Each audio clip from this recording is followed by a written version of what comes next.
नमस्कार। जैसा कि आप सभी जानते हैं, विश्व एड्स दिवस 1 दिसंबर 2 को हम मनाते हैं और दिसंबर माह के 1 तारीख से लेकर 15 तारीख तक हम एड्स जागरूकता अभियान के तहत विभिन्न कार्यक्रम आयोजित करते हैं। इसी कड़ी में हमारे बीच उपस्थित हुई हैं श्रीमती ज्ञानवंती चौधरी जी।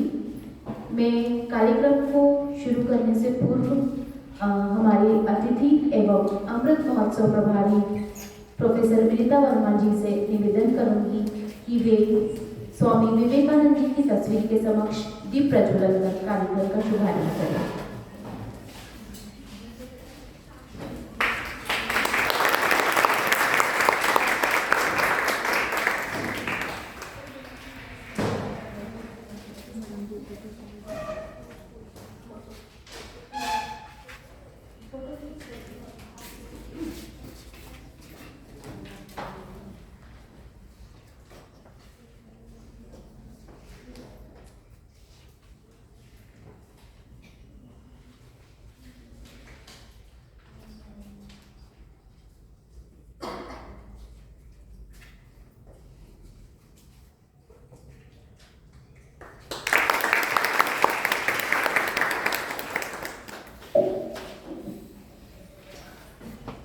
अब है अतिथि का स्वागत।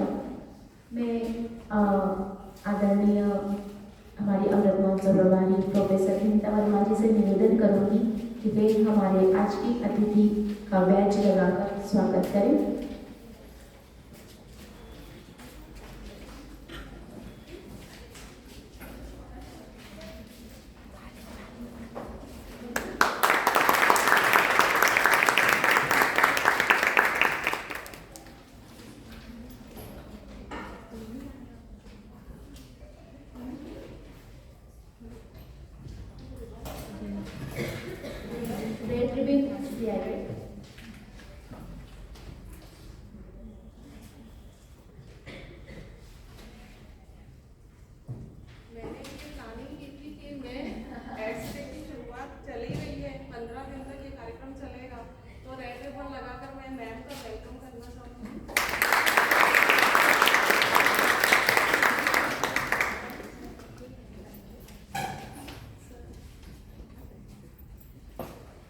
मैं महाविद्यालय के स्टाफ से निवेदन करती हूँ कि कृपया भी मंच पर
ये रेड रिबन सभी छात्राओं को भी हमने डिस्ट्रीब्यूट की है। जिन भी छात्राओं के पास है वो लगा सकती हैं।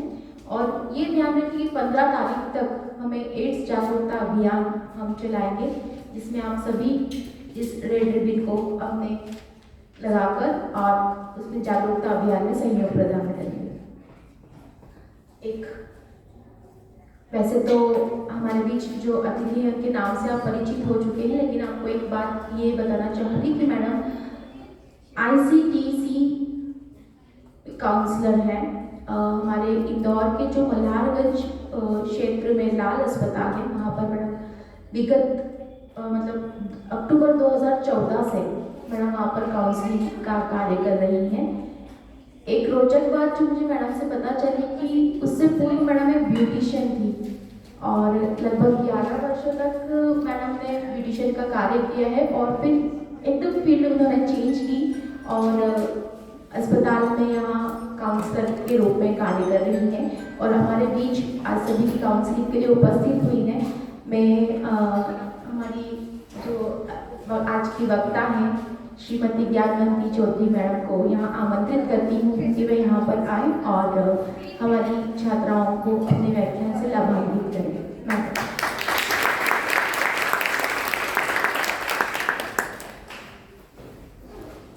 यहाँ उपस्थित सभी सर मैडम सबको बहुत बहुत धन्यवाद कि मतलब मुझे ये मौका दिया, और आप सभी को भी मेरी तरफ से नमस्कार।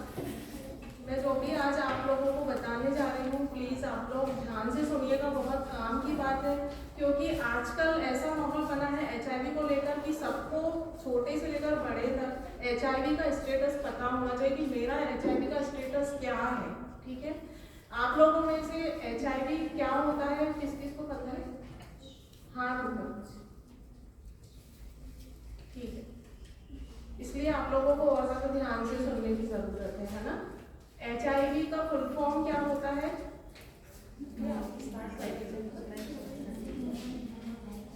सबसे पहले ये बताऊंगी कि HIV क्या होता है। तो HIV एक संक्रमित वायरस होता है जो किसी की भी बॉडी में अगर एक बार आ जाता है वो जीवन भर वहीं घर बना लेता है, जीवन भर रहता है, वो लाइफ टाइम तक वो नहीं जाता।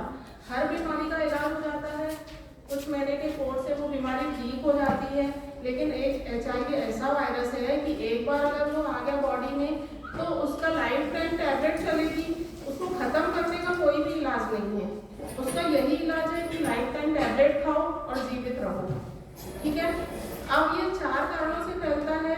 पहला कारण होता है असुरक्षित सुई या इंजेक्शन लगने से। अगर किसी को कोई भी सिरिंज नीडल लग गई हो और वो किसी HIV व्यक्ति की लगी हुई नीडल हो, तो जो साफ सुथरा इंसान है उसको भी ये वायरस मिल जाएगा। ठीक है, इंजेक्शन के थ्रू। पहला कारण है असुरक्षित सुई सिरिंज नीडल लगने से होता है। दूसरा कारण होता है संक्रमित ब्लड चढ़ने से। संक्रमित ब्लड कैसे चढ़ता है? जैसे पहले क्या होता था कि अगर कोई पेशेंट एडमिट है हॉस्पिटल में, उसको ब्लड की जरूरत है, इमरजेंसी आ गई, उनके घर वालों ने क्या किया, किसी को भी पकड़ के ले आए, ब्लड की जरूरत है, ब्लड चढ़ा दिया। ठीक है, पहले इतनी अवेयरनेस नहीं थी, तो जिसका ब्लड लगा है उसको अगर HIV वायरस है गलती से भी, तो वो वायरस ब्लड के थ्रू पेशेंट को मिल जाएगा, जबकि वो HIV पॉजिटिव नहीं था, वो किसी और कारण से एडमिट था हॉस्पिटल में। तो सेकेंड कारण होता है संक्रमित ब्लड चढ़ने से। ठीक है, आप कारण ध्यान से सुनना, ये तो मैंने 2 कारण बताए हैं, संक्रमित सुई सिरिंज लगने से, संक्रमित ब्लड चढ़ने से। अब तीसरा कारण होता है असुरक्षित यौन संबंध बनाने से।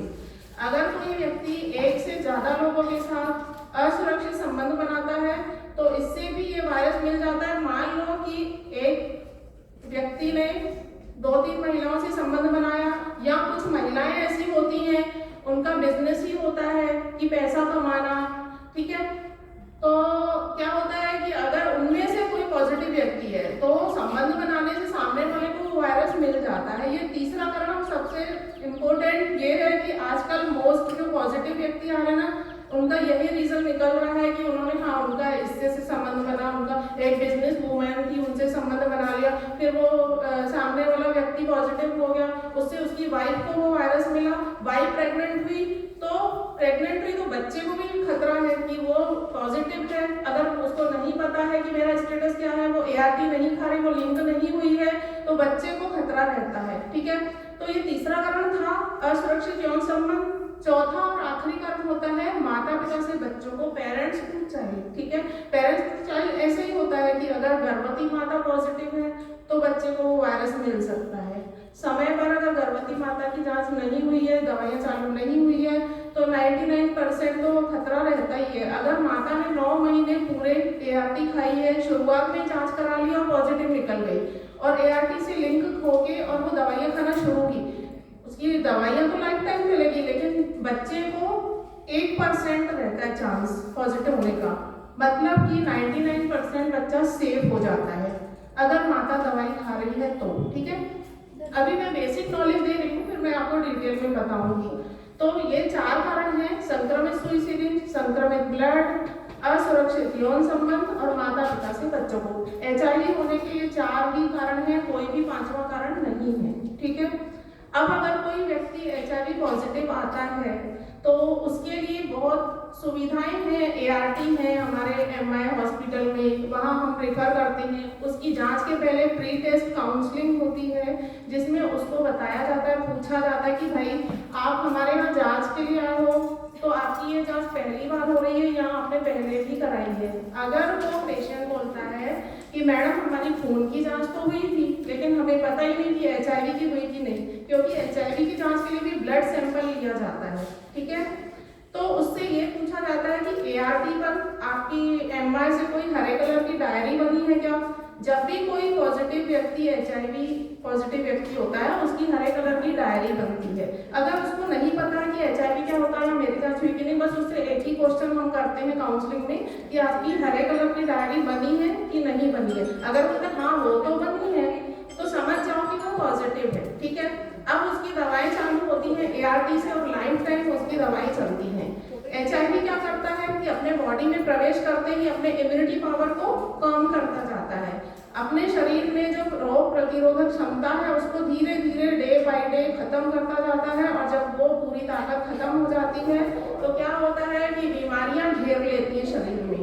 एक बीमारी, दूसरी बीमारी, तीसरी, ऐसे करके बीमारियों का एक समूह आ जाता है बॉडी में जिसमें दवाइयाँ सूट नहीं करती, दवाइयों से कोई भी ट्रीटमेंट ठीक नहीं होता है और दवाइयाँ मतलब काम नहीं करती हैं क्योंकि वायरस को होने ही नहीं देता है।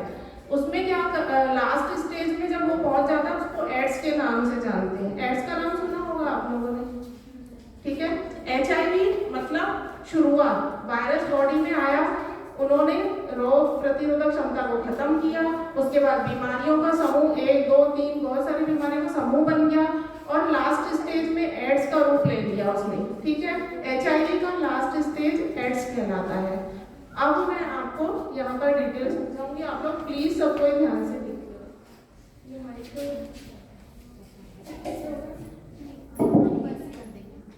थोड़ा सा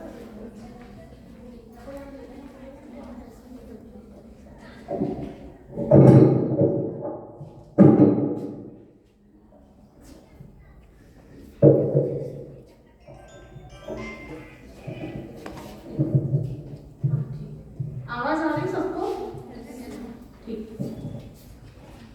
ये और पहले का ये तो एड्स का है, पहले वाला, हाँ पहले की स्लाइड पर स्टार्टिंग से दिखाओ मुझे, मैं बता दिया।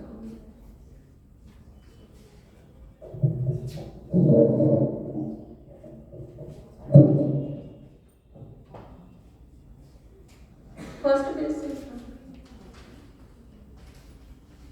ऊपर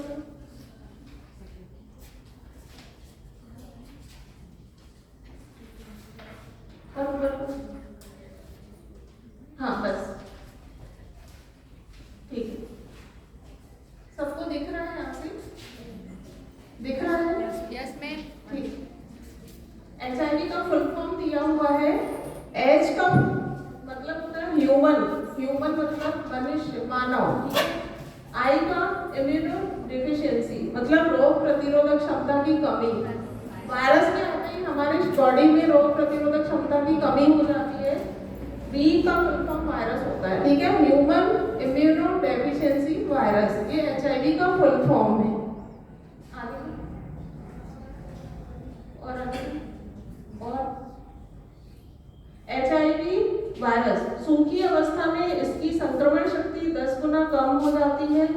गर्म किए जाने पर नम अवस्था में 56 डिग्री सेंटीग्रेड पर 10 मिनट से मृत 1% सोडियम हाइपोक्लोराइड के घोल द्वारा 30 मिनट में विसंक्रमित। नेक्स्ट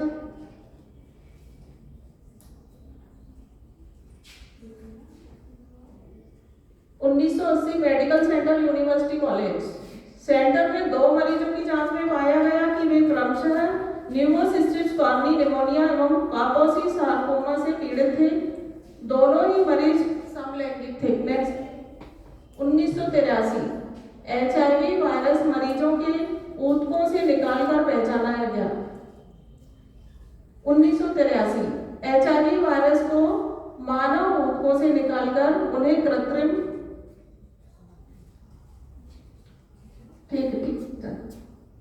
23 अप्रैल 1984 को डॉक्टर रॉबर्ट गैलो द्वारा HPLV 3 वायरस को एड्स का कारण माना गया। स्वास्थ्य एवं मानवीय सेवाओं की मंत्री, संयुक्त राज्य America. Theories regarding HIV virus. HIV किसी आतंकवादी वैज्ञानिक द्वारा मानव समाज के विनाश के लिए बनाया गया। किसी को समझ में नहीं आया तो पूछ लेना, ठीक है। कांगो में पोलियो का वैक्सीन बनाने के लिए बंदरों की सेल्स का प्रयोग किया गया। इन सेल्स के साथ HIV मनुष्यों में आ गया।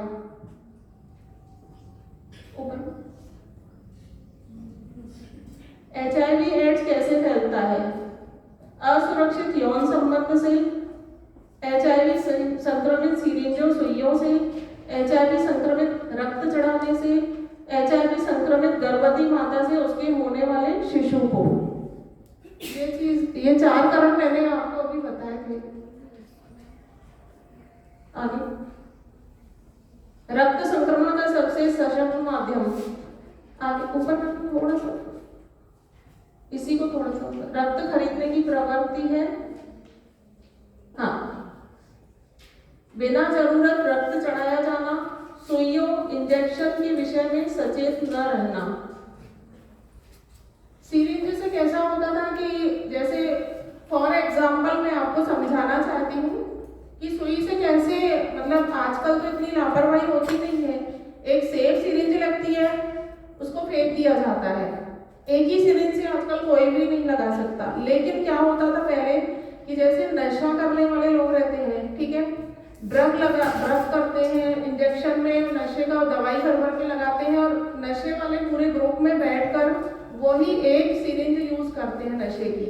उन ग्रुप में से किसी एक व्यक्ति को भी अगर HIV वायरस है तो उस इंजेक्शन से सबको फैल जाएगा, ठीक है।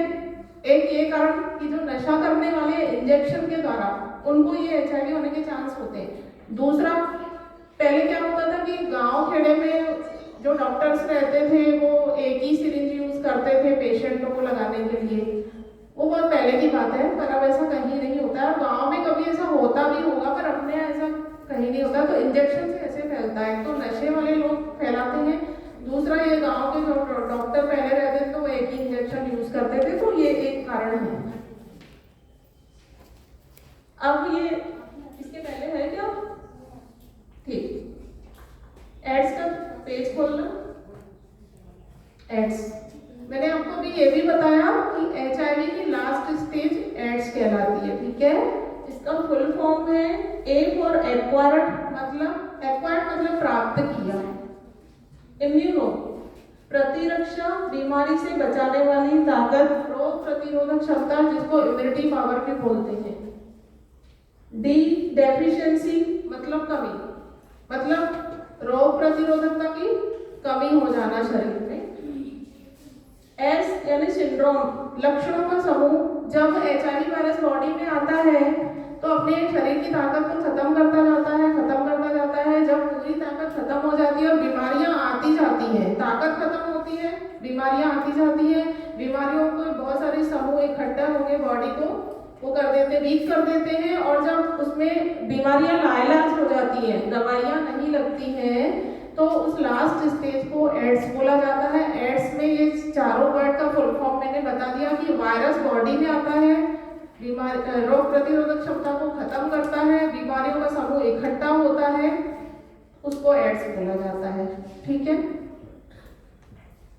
HIV संक्रमण के लक्षण। अब कोई भी पेशेंट हमारे यहाँ आता है तो अपने मन से आता है, ठीक है, बोलता है कि मैडम मेरे को ये सिम्टम्स हो रहे हैं, मेरा वजन कम हो रहा है, मेरे को भूख नहीं लग रही है, मेरे को पूरी बॉडी में दर्द रहता है, लूज मोशन लग रहे हैं, बंद नहीं हो रहे हैं। तो हम ये काउंसलिंग में उनको ये बताते हैं कि आप एक HIV का टेस्ट करा लीजिए। मतलब सिम्टम्स पता होने चाहिए कि HIV अगर पॉजिटिव व्यक्ति है तो उसके मतलब सिम्टम्स तो ऐसे कि कई बीमारियों के एक से भी रहते हैं। तो यहाँ HIV संक्रमण के जो लक्षण होते हैं ना वो बताए गए हैं। बिना स्पष्ट कारण के 1 महीने से अधिक का लगातार या रुक कर आने वाला बुखार, ठीक है। बुखार तो टीबी की बीमारी में भी आता है, लेकिन इसमें टाइम दिया गया है 1 महीने से अधिक का लगातार कर आने वाला बुखार, अगर ये लक्षण किसी में है तो HIV की टेस्ट करा लो। भले ही वो नेगेटिव निकले, हम ये नहीं बोल रहे हैं कि अगर ऐसा हो रहा है तो HIV ही निकलेगा, ये नहीं। फॉर सेफ्टी, अपनी सुरक्षा के लिए अगर ये लक्षण किसी को समझ में आता है तो जाके अपने फायदे के लिए, अपनी सुरक्षा के लिए HIV की जांच करवाना जरूरी है। दूसरा है खांसी। खांसी में TB50 होती है, और क्या होता है कि अगर किसी को HIV वायरस आ गया बॉडी में ना, तो वो वीक हो जाता है इंसान, उसकी रोग प्रतिरोधक क्षमता कम हो जाती है। उस सिचुएशन में क्या होता है कि सबसे पहली बीमारी जो है TB की पकड़ती है इंसान को। इंसान वीक हो गया, खांसी सर्दी सबको चलती रहती है मौसम के अकॉर्डिंग, तो अगर उनमें से खांसी की TB के पेशेंट को भी खांसी चलती है, 2 हफ्ते से पुरानी खांसी वाले को TB का इन्फेक्शन हो सकता है, ठीक है। तो खांसी में अपन TB की जांच तो कराते ही, साथ में हर TB के पेशेंट को HIV की जांच भी सजेस्ट करते हैं कि आपको हर TB के पेशेंट को HIV की जांच करना जरूरी है, क्योंकि HIV जिनको रहता है उनको TB तो रहती ही है।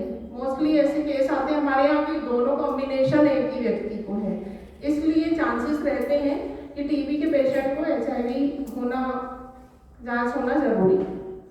निकलने में कठिनाई महसूस होना, गले में प्रॉब्लम है, सांस लेने में परेशानी होना, निमोनिया होना, लगातार सिर दर्द होना, वजन कम होना, 1 माह में बिना किसी कारण के 10% या उससे अधिक कमी।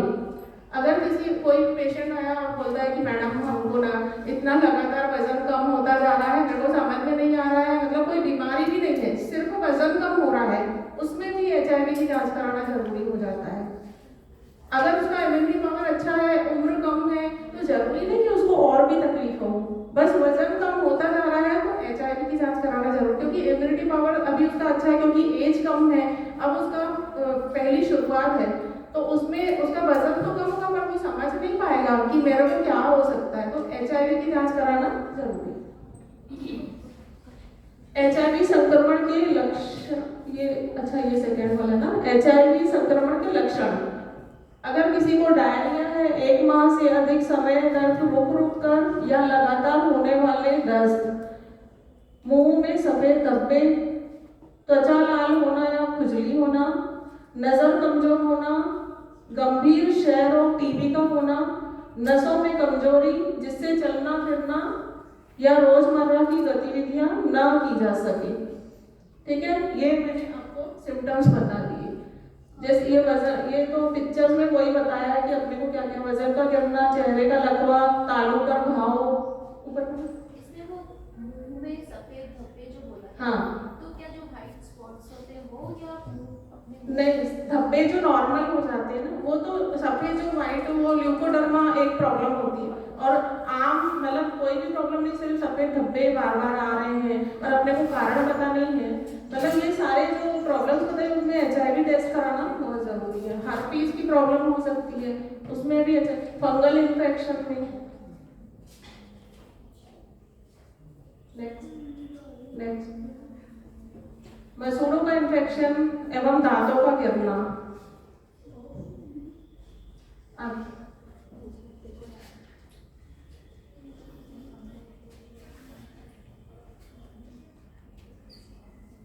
HIV एड्स की स्थिति, ये तो उसमें वीडियो में आप मतलब डिटेल वाला है, वो तो आप आंकड़े दिए हैं। भारत में HIV एड्स, एक मिनट रुको ना, भारत में एड्स का पहला प्रकरण 1986 में दर्ज हुआ, जो कि एक महिला सेक्स वर्कर का था।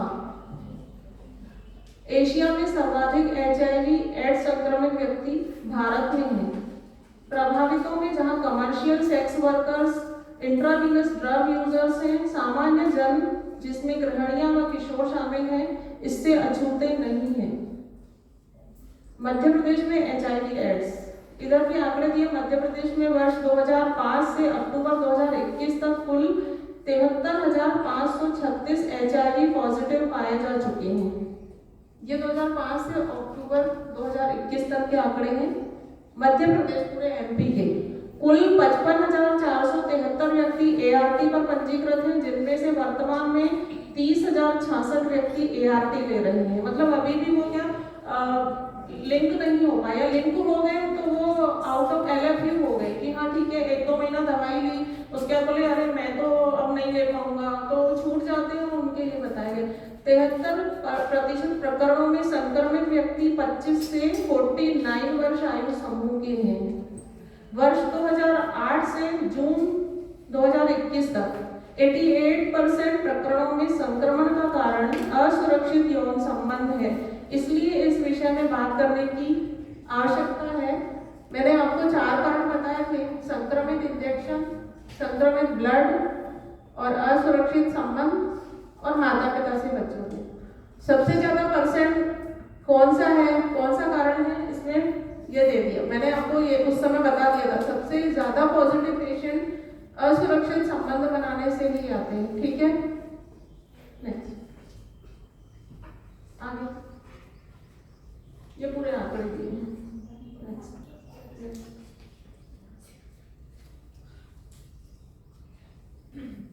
हाँ जी, इसमें mode wise distribution among HIV positive दिया है 2008 से 2021 अक्टूबर तक। इसमें 87.88% जो है वो अनप्रोटेक्टेड सेक्स, मतलब सबसे ज्यादा परसेंट असुरक्षित संबंध बनाने से ही है ना। तो ये आपको वही आंकड़े दिए हुए हैं कि ना अनप्रोटेक्टेड सेक्स बनाने वालों का परसेंटेज है 87.88, सबसे ज्यादा व्यक्ति असुरक्षित संबंध बनाने से ही पॉजिटिव आते हैं। दूसरा है इन्फेक्टेड ब्लड, जिसमें 0.67% चांसेस होते हैं, क्योंकि आजकल कोई ब्लड डोनेट करता है उसकी भी सारी जांचें होती हैं। HIV तो कंपल्सरी है। ब्लड बैंक में जो ब्लड मिलता है उसमें भी सेफ ब्लड ही रहता है, ठीक है, तो बिना जांच के किसी का भी ब्लड नहीं लिया जाता, इसलिए उसके परसेंट कम है। तीसरा है इन्फेक्टेड सीरिंज नीडल, इसका कारण है इसका परसेंट है 4.05%। इसमें भी चांसेस कम हो गए हैं, बाकी जो नशे वाले हैं उनसे गलतियां होती हैं। फोर्थ है पेरेंट्स टू चाइल्ड 6.25%। अगर गर्भवती महिला दवाई नहीं ले रही है और वो पॉजिटिव है, उसकी जांच आखिरी में 8वें 9वें महीने में हो रही है, शुरुआत में उसको पता ही नहीं है कि मेरे अंदर क्या बीमारी है और वो HIV पॉजिटिव है, तो उसके बच्चे को वायरस मिलने के चांस ज़्यादा बढ़ जाते हैं, इसलिए ये परसेंट दिया है 6.25% दिया है। लास्ट है ये 1.15% है ना, ये नॉट स्पेसिफाइड, ये वो है कि मतलब वो कारण शो नहीं कर पाते हैं। उनसे कितना भी काउंसलिंग में पूछ लो, बोलते हैं नहीं मेरे साथ तो चारों बातें नहीं हुई है, मेरे को तो कभी सिरिंज भी नहीं लगा, मैंने कभी नशा भी नहीं किया, मेरे को कभी ब्लड भी नहीं लगा, मैंने किसी से संबंध भी नहीं बनाया, मेरी वाइफ है बस उसी से मेरा संबंध है। छुपाते हैं तो स्पेसिफाई नहीं हो पाता है, तो वो ये परसेंट है 1.15%। अब ये जेंडर वाइज डिस्ट्रीब्यूशन है। मेल का है 61.52%, मतलब मेल की संख्या ज्यादा है जो HIV पॉजिटिव है। फीमेल की है 38.16% और जो TG/TS होते हैं उनका 0.03 है। आगे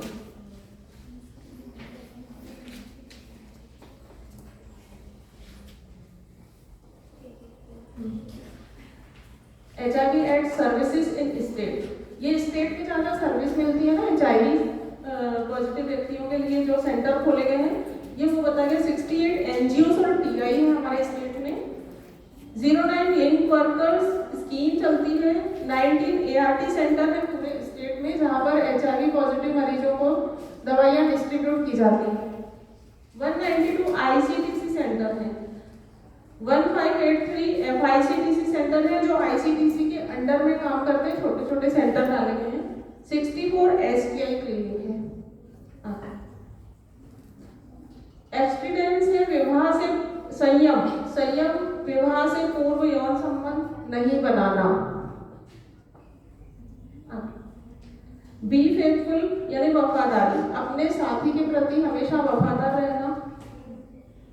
सी कंडोम, कंडोम का सही एवं निरंतर उपयोग।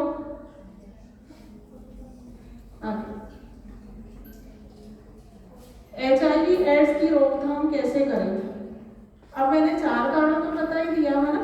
अब HIV ना हो उसकी रोकथाम कैसे किया जाए, ये आपके पास पॉइंट है। पहला है सुरक्षित यौन संबंध द्वारा, उसके अंदर कुछ पॉइंट दिए हैं। विवाह पूर्व यौन व्यवहार नहीं रखना, एक ही साथी से यौन संबंध रखना, विवाहेतर यौन संबंध नहीं रखना। तीसरा है यौन संबंधों के दौरान निरोध का उपयोग करना। रक्त सुरक्षा के माध्यम से संक्रमण की रोकथाम। अभी तो असुरक्षित यौन संबंध के पॉइंट थे, अब ये जो रक्त के द्वारा इसका बताया गया है। मान्यता प्राप्त या लाइसेंस धारक ब्लड बैंक से ही रक्त लेना चाहिए। बैग में HIV संक्रमण मुक्त होने का प्रमाण होना चाहिए। व्यावसायिक रक्तदाताओं से रक्त न लिया जाए। कुछ लोग पैसे कमाने के लिए भी अपना ब्लड देना चाहते हैं, तो कभी भी उनसे ब्लड नहीं लेना चाहिए। स्वस्थ व्यक्ति द्वारा सतत रूप से स्वैच्छिक रक्तदान किया जाए ताकि आवश्यकता पड़ने पर सुरक्षित रक्त मिल सके। सुरक्षित रक्त के माध्यम से संक्रमण की रोकथाम, इसके अंदर कुछ पॉइंट्स हैं। मान्यता प्राप्त लाइसेंस धारक ब्लड बैंक से ही रक्त लेना चाहिए। यह सुनिश्चित करना चाहिए कि मरीज को दिए जाने वाला रक्त HIV संक्रमण से मुक्त है। व्यावसायिक रक्तदाताओं से रक्त नहीं लेना चाहिए। नागरिकों द्वारा सतत रूप से स्वैच्छिक रक्तदान किया जाना चाहिए ताकि आवश्यकता पड़ने पर सुरक्षित रक्त मिल सके।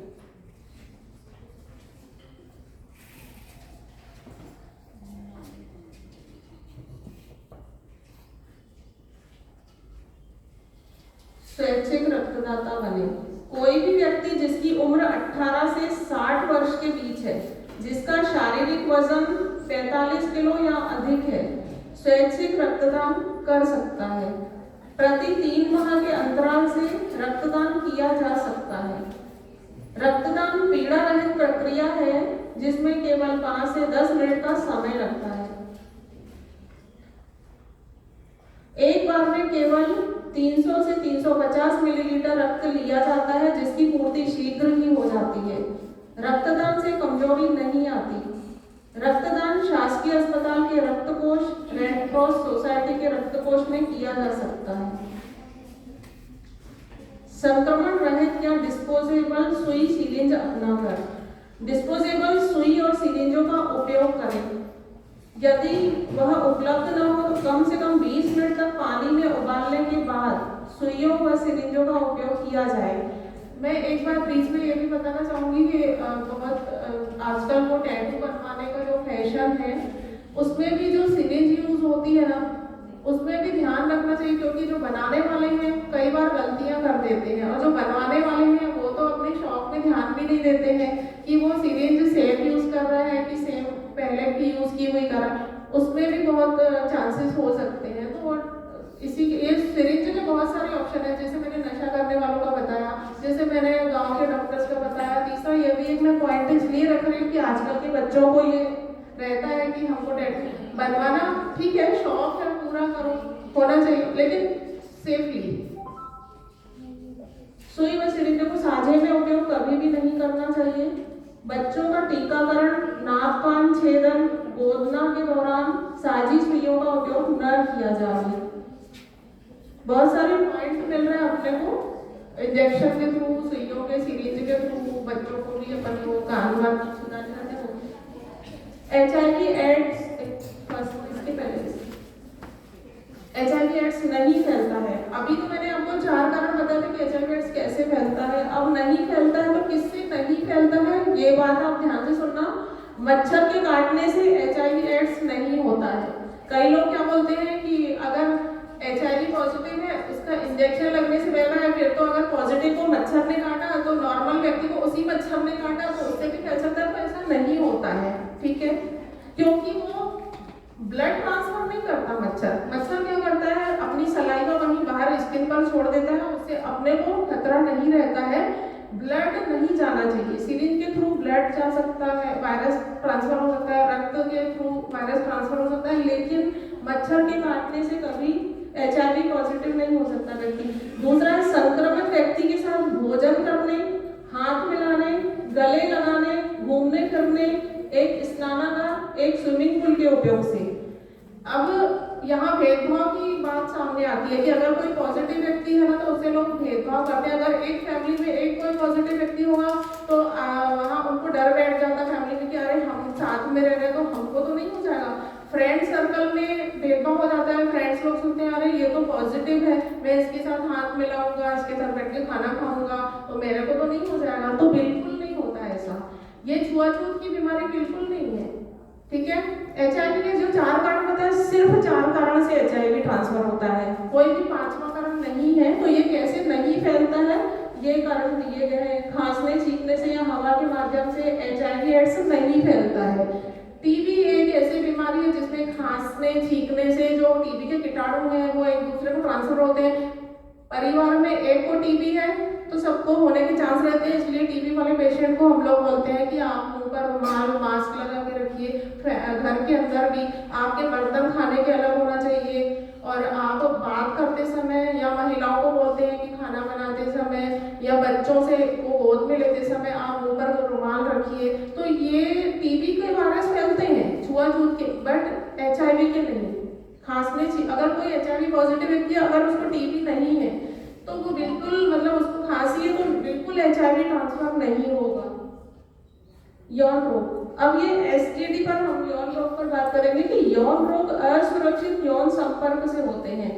जो चीज HIV में मैंने आपको समझा कि असुरक्षित यौन संबंध बनाने से HIV होता है, वही उसमें यौन रोग भी हो सकता है, ठीक है। STD बोलते हैं उसको। उसके लिए हमारे बहुत सारे STI सेंटर बने हुए जहाँ पर यौन पीड़ित लोगों का इलाज होता है। मतलब ये कॉम्बिनेशन है HIV और यौन रोग, ये लगभग दोनों के कारण वही है कि असुरक्षित यौन संबंध बनाया। ये मोस्टली सबसे मोस्ट इम्पोर्टेंट कारण है कि असुरक्षित यौन संबंध, अगर किसी को अंदरूनी प्रॉब्लम है और हस्बैंड को है, वाइफ को है, एक दूसरे से संबंध बनाने से क्या होता है कि ये भी अंदर की प्रॉब्लम भी फैल जाती है।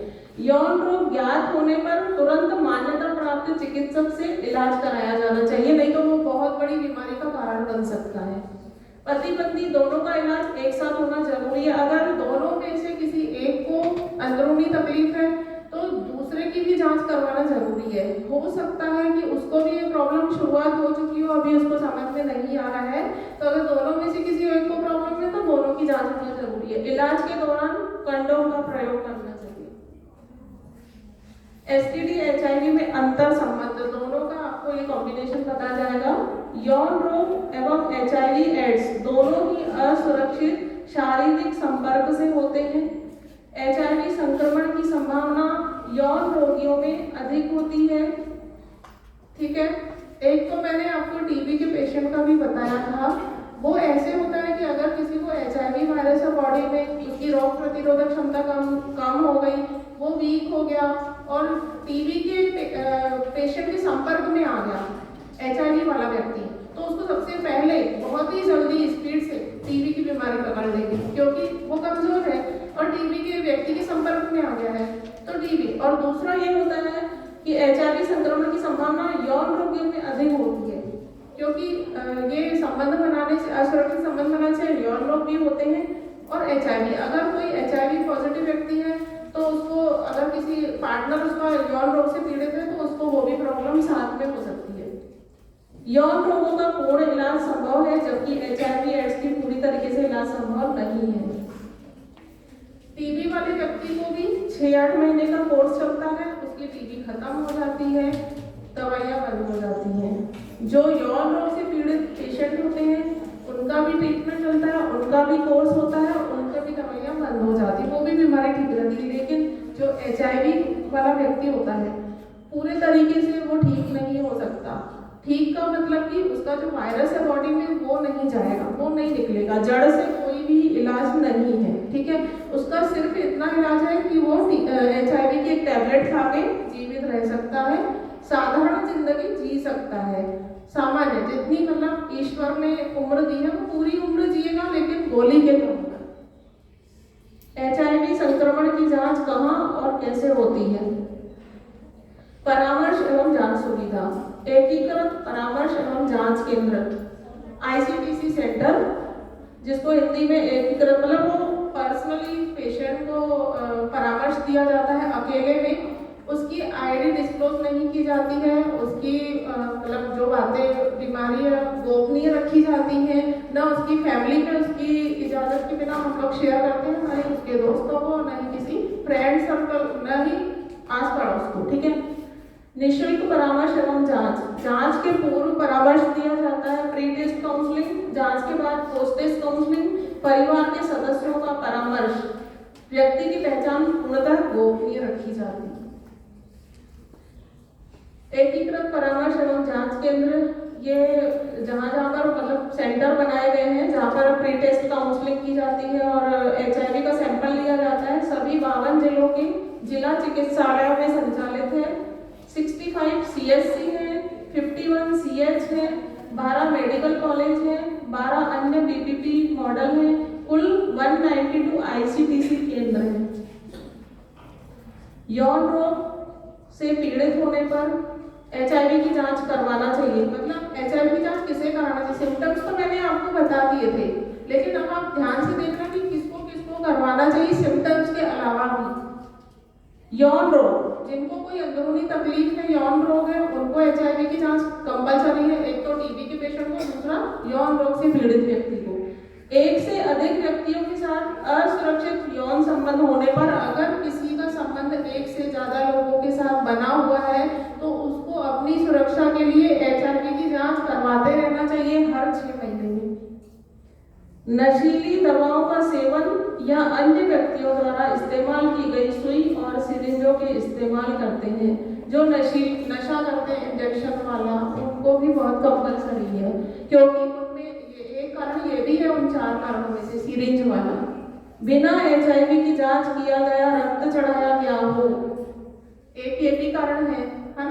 संक्रमित रक्त चढ़ने से अगर जल्दबाजी में गलती हो गई और घर में किसी को बुला के रक्त चढ़वा दिया और किसी को पैसे की जरूरत है तो वो बोलता है कि मेरा ले लो, मेरे को इस पैसे की जरूरत है, और उस समय दिमाग काम नहीं किया, इमरजेंसी भी चढ़ा दिया बिना जांच के, उनको HIV जांच तुरंत करा लेना चाहिए।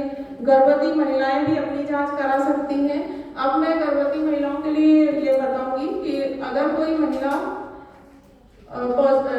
उसकी प्रेगनेंसी पॉजिटिव आई है, उसको पता चला 10-15 दिन ही हुए हैं, मतलब 1 महीने के अंदर उसको पता चला कि मैं तो प्रेग्नेंट हो गई हूँ, उसी दिन जाके उसको HIV की जांच करा लेना चाहिए। क्योंकि ये नहीं बोल रहे कि मतलब जितने लोग उनकी प्रेगनेंसी पॉजिटिव है तो उनको HIV की चांस हो, ऐसा नहीं। ये है कि 100 में से अगर एक महिला भी पॉजिटिव रही तो क्या होगा कि उसके बच्चे को खतरा बढ़ जाएगा। उसने सोचा अरे हम तो दूसरे महीने में करा लेंगे, तीसरे महीने में करा लेंगे, क्या जल्दी है। नहीं, जिस दिन प्रेगनेंसी का पता चला उसी दिन जाके उनको करवाना चाहिए अपने बच्चे की सेफ्टी के लिए। अगर वो पॉजिटिव है तो उसके तो बहुत अच्छा हो जाएगा कि उसने शुरू से लेके एंड डिलीवरी तक पूरी मेडिसिन ली, तो बच्चा बिल्कुल नेगेटिव आता है उस कंडीशन में। HIV का संक्रमण का उपचार, ये देखभाल सहायता एवं उपचार CST है। ART+ केंद्र, ART केंद्र, लिंक ART केंद्र, ART के लिए पात्रता CD4 टेस्ट होता है, उसमें पता चलता है कि इम्यूनिटी पावर कितनी काउंटिंग है, उसमें काउंटिंग बताते हैं। CD4 टेस्ट किया जाता है, कोई पॉजिटिव व्यक्ति होता है तो हम उसको इलाज के लिए MY में ART केंद्र बना हुआ है, वहाँ रेफर करते हैं। वहाँ पर उनके CD4 टेस्ट होते हैं, उसमें काउंटिंग पता चलती है कि उसका CD4 काउंटिंग कितनी है, मतलब उसका इम्यूनिटी पावर कितना गिर चुका है। किसी किसी का तो मतलब इतना लास्ट स्टेज में व्यक्ति आता है कि वो खड़ा भी नहीं हो पाता है HIV की कंडीशन में। उसको कई सालों से वायरस था, उसको पता नहीं था, उसको बीमारियों का समूह बनता गया बॉडी में, उसकी रोग प्रतिरोधक क्षमता कम हो गई। बाद में वो मेरे पास आया और बोलता मैडम मेरा वजन कम होता जा रहा, मैं तो खड़े भी नहीं हो पा रहा हूँ, मेरे को चक्कर आ रहे हैं। अब हमने उसको वहाँ भेजा, इलाज के लिए पॉजिटिव आया तो MY में ART पर जाकर उनका CD4 काउंटिंग, दूसरे दिन मैं उनको बुलवाती हूँ पोस्ट टेस्ट काउंसलिंग के टाइम कि आप अपनी डायरी लेके आओ जो वहाँ बनी है। अब उसमें काउंटिंग पता चलती है कि ना, अब काउंटिंग होना चाहिए 500 से ऊपर, किसी को 50 से 100 के बीच में ही काउंटिंग निकलती है और 2-4 महीने में उनकी डेथ हो जाती है। ये है तो अपनी सेफ्टी के लिए ऐसा नहीं है कि अगर आपको सिम्टम्स नहीं है तो आपको करवाना ही नहीं चाहिए। सिम्टम्स नहीं है तो भी अपनी सेफ्टी के लिए 6 महीने साल में एक बार HIV की जांच करवाना चाहिए। या अगर किसी को लगता है मेरे से तो कोई गलती हुई नहीं है तो मैं क्यों करवाऊँ, ऐसा भी होता है, तो करवाना चाहिए। क्योंकि गलतियां मतलब अगर इंजेक्शन नहीं लगे हैं, ब्लड नहीं लगा, संबंध नहीं बना किसी से, तो बोलेंगे अरे मैं क्यों करवाऊँ, मेरे साथ तो ऐसा है नहीं। लेकिन अपनी सेफ्टी में साल में एक बार करवाने में क्या, जिनसे गलती हुई उनको तो 6-6 महीने में करा लेना चाहिए। क्योंकि क्या होता है कि अगर HIV वायरस बॉडी में आया, अपन से गलती हुई है, ये तो इंसान किसी को बताता नहीं, अंदर की बात अपने को पता रहती है, ठीक है।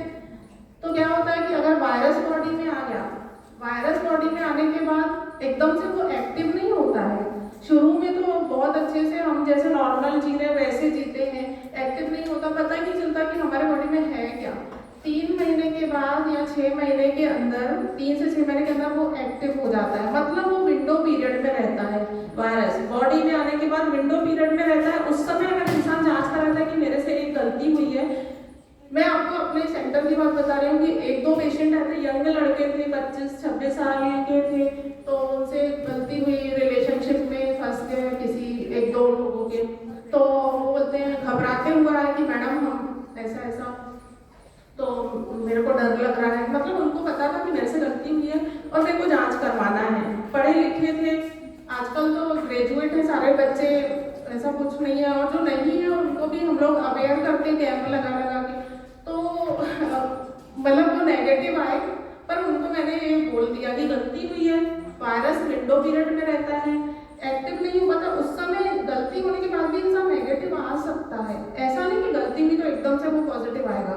और वो एक बार जांच करा के फ्री हो गया कि नहीं मैं तो नेगेटिव हूँ, मेरे से गलती, फिर और गलतियां करो, तो ऐसा नहीं होता है। तो एक बार नेगेटिव आया, गलती हुई है ये पता है, उसको हम ये पोस्ट टेस्ट काउंसलिंग में बताते हैं कि आप 6 महीने में एक बार और आइएगा, 6-6 महीने में करवाते रहना। क्योंकि हो सकता है कि वायरस विंडो पीरियड में चल रहा हो, 6 महीने बाद वो पॉजिटिव आ जाता है, ऐसा होता है।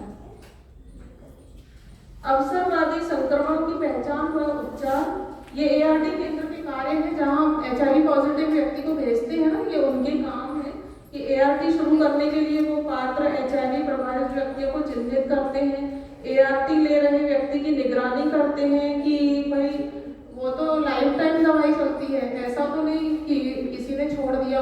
वो चेक करते रहते हैं रिकॉर्ड, जो पेशेंट LFU हो गए तो उनको वापस बुला के ART चालू करवाते हैं।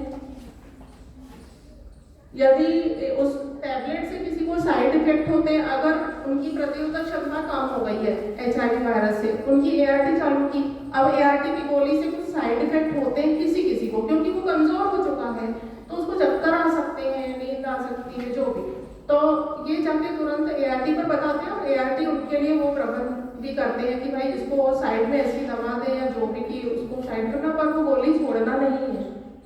आवश्यक होने पर भर्ती सुविधा उपलब्ध कराना, अन्य सेवाओं के साथ जोड़ना, बहुत सारे बेनिफिट्स दिए जाते हैं गवर्नमेंट की तरफ से अगर पॉजिटिव व्यक्ति है तो।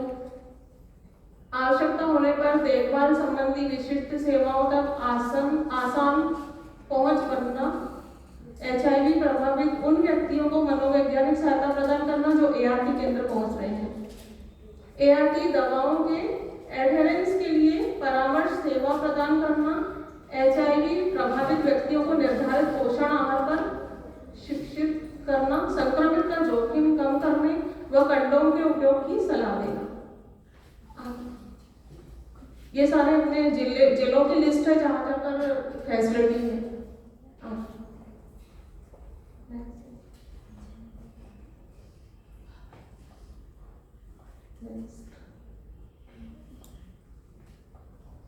ये IC मटेरियल का बताया गया, जो अभी पैम्पलेट आप लोगों को दिए गए ना, मतलब हम लोग ऐसे अवेयरनेस करते पैम्पलेट के द्वारा और ये कैंप वगैरह लगा के प्रचार प्रसार करके और जागरूकता अभियान चला के प्रचार प्रसार की सामग्री का वितरण करके आगे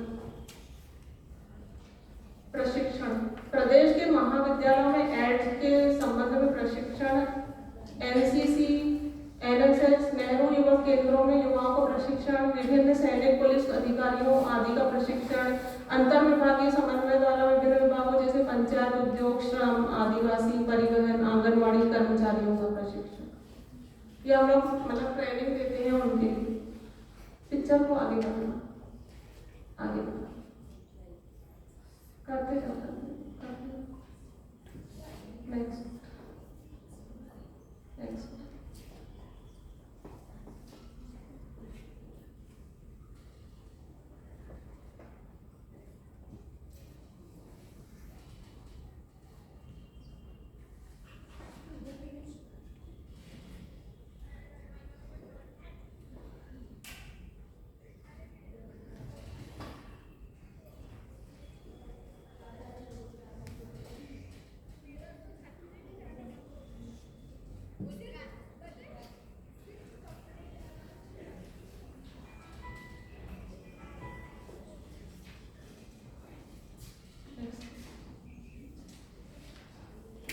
इस पर हाँ ये थोड़ा सा जूम हो सकता है क्या बीच वाला। इसमें कुछ एक्ट बनाए गए हैं एचआईवी से रिलेटेड, ये जानकारी दी है। हाँ, मानव रोगक्षम अल्पता विषाणु और अर्जित रोगक्षम अल्पता संरक्षण। ये अधिनियम 2017 एक प्रगतिशील कानून है जो कि एचआईवी संबंधित भेदभाव, नफरत या किसी भी तरह की हिंसा का प्रचार, लोकपाल के ऑर्डर्स का पालन न करना, कानूनी कार्रवाई की गोपनीयता में विच्छेद, अगर कोई पॉजिटिव व्यक्ति है उसकी गोपनीयता को अपन भंग करते हैं।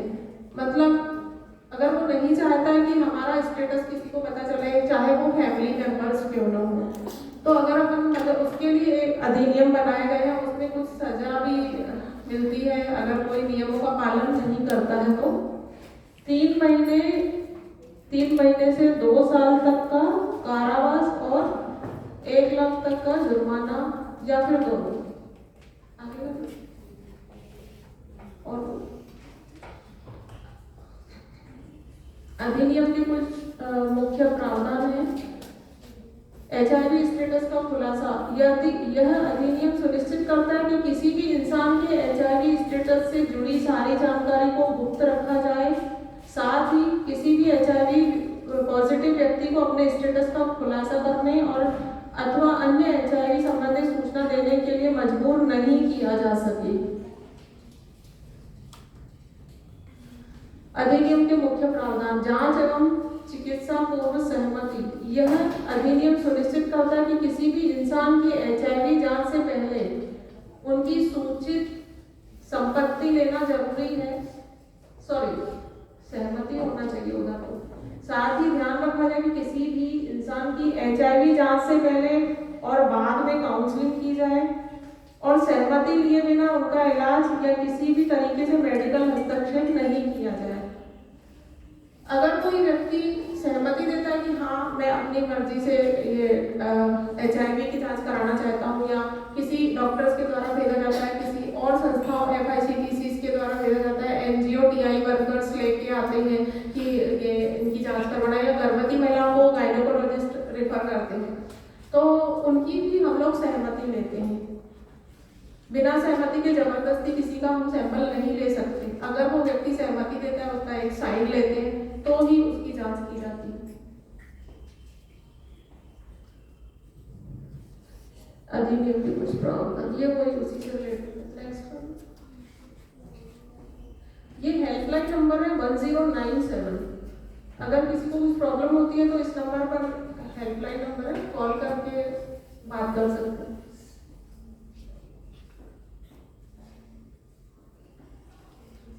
Thank you.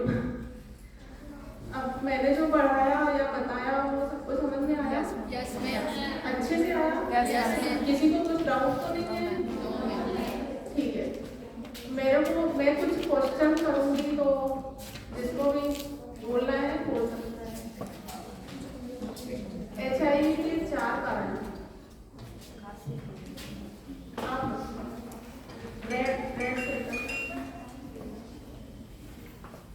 फर्स्ट कारण है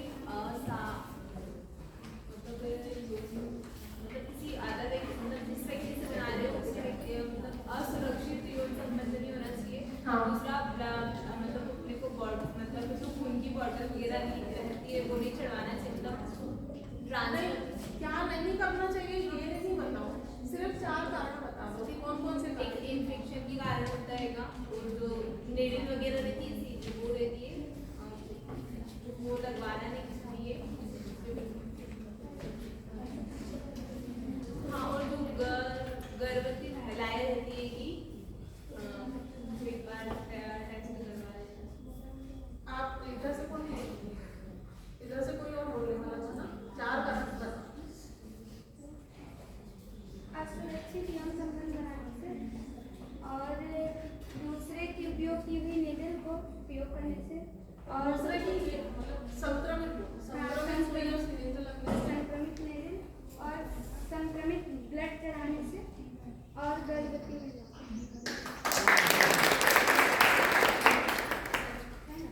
ठीक है। अब ये बताओ कि HIV वायरस कैसे नहीं फैलता है, किन कारणों से नहीं फैलता है?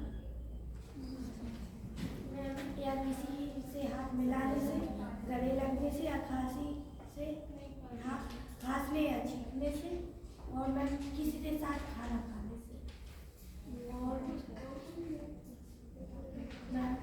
और भी किसी को इसके मैं अलावा मच्छर काटने से नहीं फैलता। मच्छर काटने से, और स्विमिंग मैम, हाँ मैम, एक बाथरूम यूज करने से भी, हाँ बिल्कुल, और साबुन यूज करने से भी। सारी चीजें आ जाती हैं। हाँ, हाँ? हाँ। ठीक ठीक है। और HIV में सिम्टम्स जो मैंने बताया थे उसमें से कुछ जिसको जो भी एक एक करके बताओ, क्या सिम्टम्स होते हैं?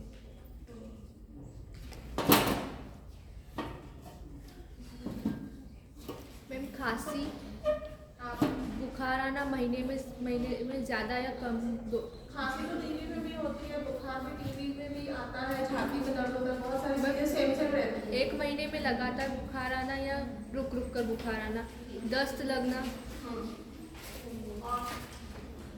और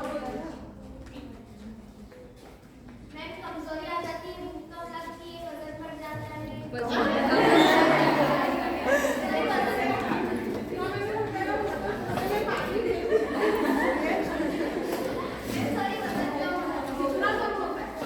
एक महीने में कितना कम होता है बताओ?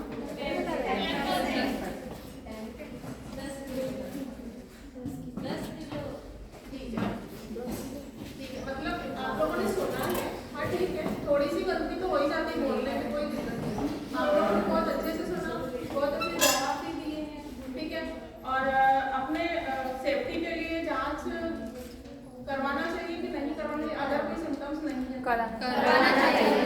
कब करवाना चाहिए? अगर गलती नहीं है 6 महीने साल भर में करवा सकते हो। अगर कोई गलती हुई है 6 महीने में। 6 महीने। अगर पहली बार में रिपोर्ट नेगेटिव आई है तो 6 महीने बाद वापस से करना। और कुछ प्रॉब्लम तो नहीं, डाउट तो नहीं, कुछ पूछना तो नहीं है? सारा कुछ डिटेल समझ में आ गया? Yes ma'am. Thank you. बहुत बहुत धन्यवाद मैडम। अभी जिन छात्राओं ने मैडम के सवालों के जो उत्तर दिए हैं उनके लिए कुछ छोटा सा गिफ्ट है। पहले ये बच्ची को मैं बुलाना चाहूँगी। क्या नाम है बेटा आपका? कृष्णा कुमारी। मैं उन्हें आमंत्रित करती हूँ तो मंच पर आए।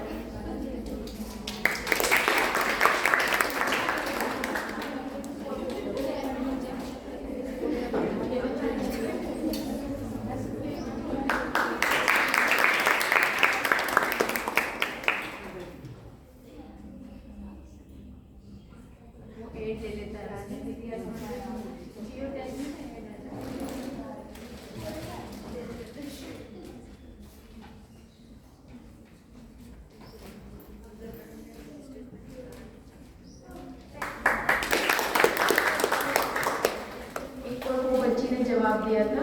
क्या नाम है बेटा आपका? अंजलि साहू। अंजलि साहू आप आ जाइए। कौन सी कक्षा है? क्या नाम बेटा? BA first year. एक बार जोरदार ताली।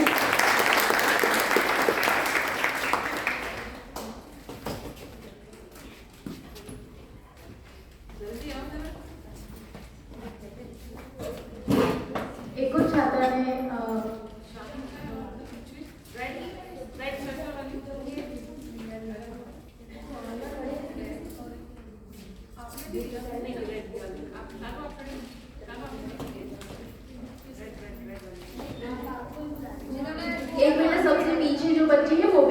जाओ मंच पर।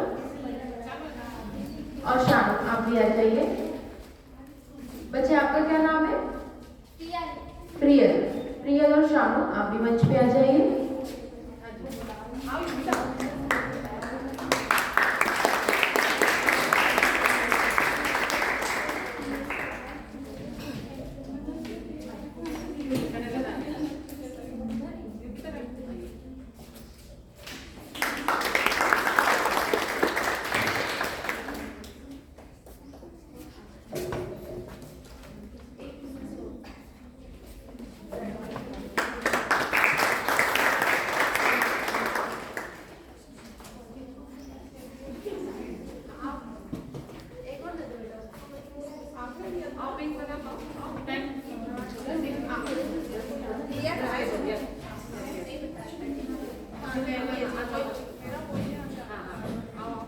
दौड़ के आओ।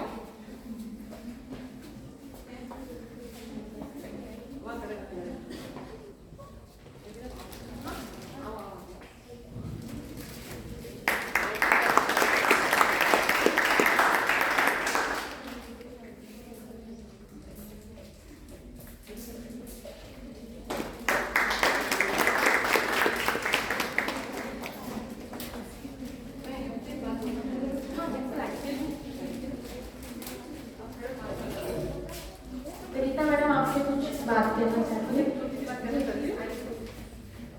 Thank you Yogita. मैं ये पांचों बच्चों को यहाँ खड़ा करना चाहती हूँ। फटाफट पांचों बच्चे। प्रियल, अंजलि, अरे मैम मैं आपको ज्ञानवती मैम मैं आपको बताना चाहती हूँ कि ये 5 बच्चे मुझसे कम से कम 10-15 दिन से मिल रहे हैं। ये पूरे अभी मतलब ये फर्स्ट ईयर के स्टूडेंट हैं। ये करीब 10-15 दिन से आप मुझसे मिल रहे हो और मेरी पर्सनल डेवलपमेंट की क्लास में है। मुझे बहुत अच्छा लगा कि इसी क्लास के ये 5-6 बच्चे ये मुझे मॉर्निंग में रोज मिलते हैं और यही विनर हुए। इसके लिए मेरे को बहुत अच्छा लगा कि बच्चों ने प्रूव कर दिया, ये प्रूव कर दिया कि हम कुछ करने के लिए लालायित हैं। थैंक यू सो मच बच्चों। देखिए जब हम बेटा प्लीज आप बैठ जाइए। हम जब रोज कॉलेज आते हैं केवल अटेंड नहीं करना होता है हमको, हम यहाँ जो भी लेक्चर सुनते हैं उनसे हमें क्या मिल रहा है और वो हम लोगों तक पहुंचा सके। आज मैंने जब आप सभी से पूछा कि आप सबको समझ में आया, समझ में सबको आया, लेकिन आप जो दूसरे लोग हैं उनको कैसे समझा सकते वो भी हमें आना चाहिए, है ना। और जहाँ तक जो जिस विषय पर आज जो ये कार्यक्रम रखा गया है, बहुत सारे लोग शर्म के कारण बात ही नहीं करते हैं। यहाँ कुछ छात्राएं शायद ऐसी होंगी कि यार ये क्या, ये सब हमको पता है, ये सब हमको पता है, हाँ इस असुरक्षित यौन संबंध से ये सब आपको पता है बेटा, लेकिन इससे हमको लोगों को अवेयर करना है, प्लस खुद अवेयर होना है। बहुत बार ऐसा बातों मतलब हमें पता होता है कि घर में इस व्यक्ति ने इस तरीके का कुछ काम किया है, लेकिन उसके प्रति जागरूक करना कि आप एक बार उस HIV टेस्ट को करवा लीजिए। जरूरी नहीं कि आप पॉजिटिव होंगे, लेकिन हमें उससे सुरक्षित रहने का एक होता है ना कि हमें बीमारी तो मतलब पता चलेगी तभी हम उसका इलाज कर पाएंगे, और नहीं है तो बहुत अच्छी बात है ना। तो आप लोग तो जागरूक हो रहे हैं, प्लस अपने आसपास के अपने दोस्तों को उन्हें भी जागरूक कीजिए, अपने फैमिली मेंबर्स को उन्हें जागरूक कीजिए, है ना। तो इसीलिए आज का ये व्याख्यान यहाँ आयोजित किया गया था। और एक आपको सूचना देना चाहती हूँ कि कल दिनांक 3 तारीख को HIV एड्स जागरूकता विषय पर ही रंगोली प्रतियोगिता का और निबंध प्रतियोगिता का आयोजन किया जाएगा। जो छात्राएं भाग लेना चाहती हैं रंगोली प्रतियोगिता के लिए 11:30 बजे आप NSS विभाग के बाहर उपस्थित रहें और निबंध आप लेकर आ सकते हैं, ठीक है।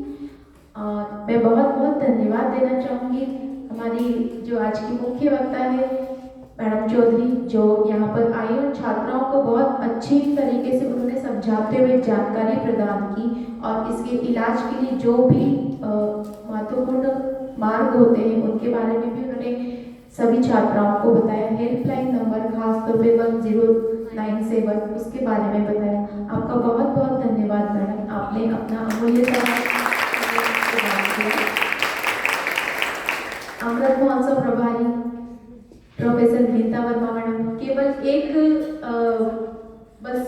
पर वो यहाँ आ जाती है। वो हर एक ही कार्यक्रम की हर तरीके से अगर हम उनसे भी बात करते हैं, उनकी सहायता की हमें आवश्यकता होती है, तो वो बिल्कुल बेझिझक एक ही बार में उनका स्वर हाँ होता है। उनके सहयोग के लिए और मार्गदर्शन के लिए बहुत बहुत यहाँ उपस्थित सभी प्राध्यापक जिन्होंने यहाँ उपस्थित होकर इस कार्यक्रम को सफल बनाने में योगदान दिया, उनका बहुत बहुत आभार। यहाँ उपस्थित छात्राएं, बहुत सारे छात्राएं जिन्हें बस अभी पता ही चला था कि इस तरह के कुछ व्याख्यान हो रहा है, सिर्फ उस शब्द को सुनकर ही वो यहाँ पर इस व्याख्यान को सुनने के लिए उपस्थित हुई हैं, उनके लिए बहुत जोरदार तालियां होनी चाहिए। बहुत बहुत आभार सभी छात्राओं का जिन्होंने बहुत ही धैर्यपूर्वक यहाँ इस व्याख्यान को सुना। तकनीकी सहायता के लिए हमारे यहाँ जो एनएसएस की छात्राएं हैं सभी, खुशबू, निधि और नैन्सी, रिया, खुशी, हर्षिता, सुरभि, बहुत सारे बच्चों के मुझे नाम भी याद नहीं, लेकिन उन सभी एनएसएस की स्वयं सेविका जो है उन सभी के लिए जोरदार तालियां। आप सभी का बहुत बहुत धन्यवाद, बहुत बहुत आभार। आपका दिन शुभ हो, मंगलमय हो और इस जागरूकता अभियान को आप निश्चित ही एक दृढ़ संकल्प के साथ कि हम इसको आगे बढ़ाएंगे और लोगों को जागरूक करेंगे और उसमें अपना योगदान देंगे, उसका आप शपथ लें और उसको संकल्प लेते हुए इस जागरूकता अभियान को आगे बढ़ें। आप सभी का बहुत बहुत धन्यवाद। आपका दिन मंगलमय हो।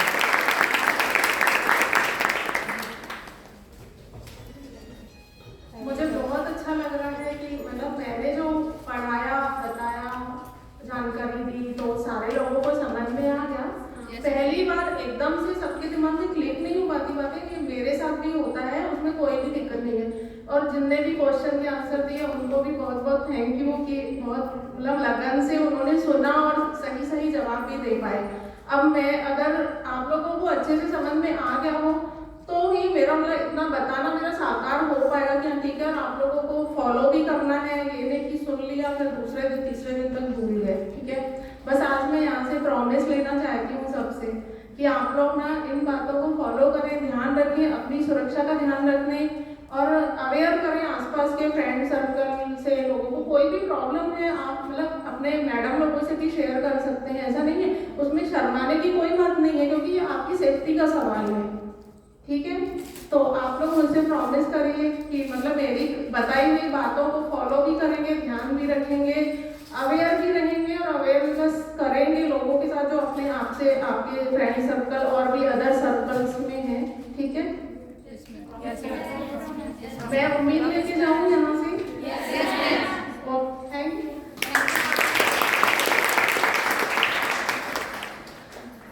जो पहले पोस्टर प्रतियोगिता और स्लोगन प्रतियोगिता हुई थी उसमें प्रथम एवं द्वितीय स्थान पर जो छात्राएं आई थी उन्हें भी पुरस्कृत किया जाएगा। और कल जो प्रतियोगिता होगी रंगोली प्रतियोगिता एवं निबंध प्रतियोगिता, उसमें भी छात्राओं को प्रमाण पत्र और गिफ्ट्स उन्हें दिए जाएंगे। तो सभी छात्राएं उत्साहपूर्वक भाग लेंगी, ये मेरा सभी से निवेदन भी है और आग्रह भी है। बहुत बहुत धन्यवाद।